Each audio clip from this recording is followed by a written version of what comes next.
Big Boss season 8 Vijay Sethupathi அவர்கள் தொகுத்து வழங்க ரொம்பவே ஒளிபரப்பாகி எல்லோருடையுமே நல்ல வரவேற்பை பெற்று வந்துட்டுருக்கு. இந்த நிலையில் ஒவ்வொரு வாரமும் ஒவ்வொருத்தர் எவிக்ஷன் ஆகி வந்துட்டுருக்காங்க. இந்த வாரம் தர்ஷிகா அவர்கள் இப்போ வெளியே வந்திருக்காங்க. ஆனால் இவங்க டாப் 5ல வருவாங்க அப்படின்னு ரசிகர்கள் எதிர்பார்த்தாங்க.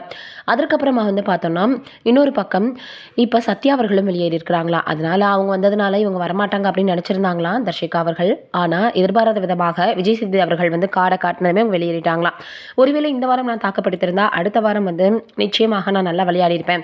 இவங்களுக்கு லவ் கண்டென்ட் வந்ததுனால தான் இந்த மாதிரி குறைஞ்சிருச்சோ ரசிகர்களிடையே அப்படின்ற மாதிரி சொல்லி வந்துட்டுருக்காங்க. அதனால தான் இவங்க இப்போ எலிமினேஷன் ஆகிட்டாங்களோ அப்படின்ற மாதிரி பலரும் பல விதமாக பேசி வந்துட்டுருக்காங்க. ஆனால் கொஞ்சம் இவங்க லவ் கண்டென்ட் வந்ததுக்கப்புறமாக ஸ்லிப் ஆகிட்டாங்க அப்படின்ற மாதிரி தான் சொல்லப்படுது. ஆரம்பத்தில் நல்லா தான் விளையாடி வந்துட்டு இருந்தேன்.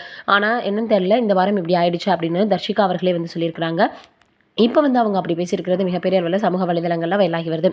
இதுக்கு இடையில என்ன ஆயிருக்கு அப்படின்னா, ரவீந்தர் மற்றும் இன்னொரு முன்னாள் பிக் பாஸ் பிரபலம் கூட இருவருமே ஒருவருக்கொருவர் நீ அவங்களுக்கு சப்போர்ட் பண்ணுற, நான் அவங்களுக்கு சப்போர்ட் பண்ணுறேன் அப்படின்ற மாதிரி நிறைய விஷயங்களை பேசி அவங்க சமூக வலைதளங்களில் ரொம்பவே பார்த்தீங்கன்னா எல்லோருக்கும் தெரிகிற மாதிரியாகவே சண்டை போட்டுக்கிட்டாங்கன்னு கூட சொல்லலாம்.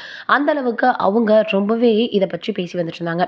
இந்த நிலையில் இப்போ தர்ஷிகா அவர்கள் பார்த்தோன்னா எலிமினேஷன் ஆகியிருக்கிறது மிகப்பெரிய அளவில் எல்லோருக்குமே பார்த்தீங்கன்னா கொஞ்சம் எதிர்பார்ப்பை குறைச்சிருக்கு அப்படின்னு தான் சொல்லணும். ஏன்னா அவங்க அடுத்து தொடர்ந்து விளையாடுவாங்க, நல்லபடியாக அவங்க விளையாடுவாங்க அப்படின்னு எதிர்பார்த்திருந்த நிலையில் இப்படி ஆயிடுச்சு.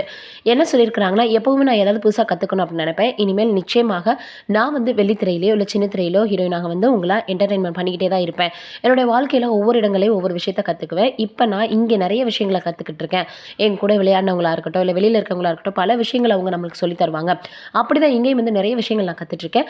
அது எல்லாத்தையுமே பார்த்தீங்கன்னா நிச்சயமாக என்னுடைய வாழ்க்கையில் நான் தொடர்ந்து பின்பற்றுவேன், நிறைய மாற்றிக்குவேன் என்ன அப்படின்னு இருக்காங்க. அதனால் சீக்கிரமே என்ன உங்களுக்காக நீங்கள் ஸ்க்ரீனில் பார்க்கலான்னு சொல்லியிருக்கிறாங்க.